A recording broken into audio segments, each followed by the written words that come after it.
let's talk about the difference between a post, a page, and a project.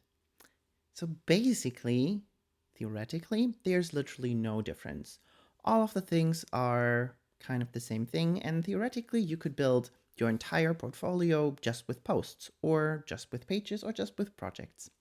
However, with each of these different things, different presets come along, or different default settings.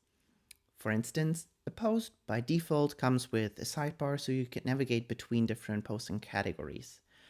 And posts can also have categories assigned to them, which lets you basically use filters.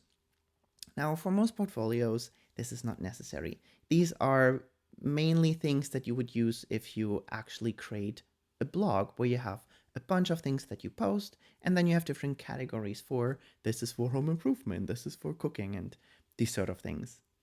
What we do, or the websites that we build, usually don't need this.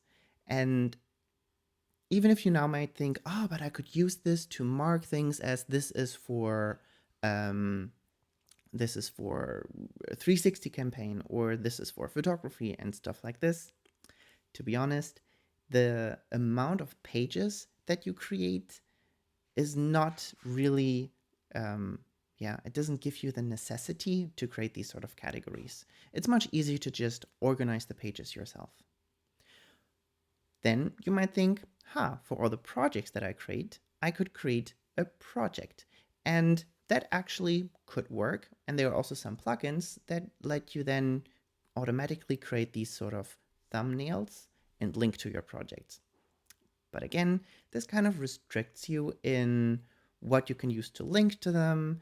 It makes it a little bit more complicated to figure out what the URL in the top up here should be.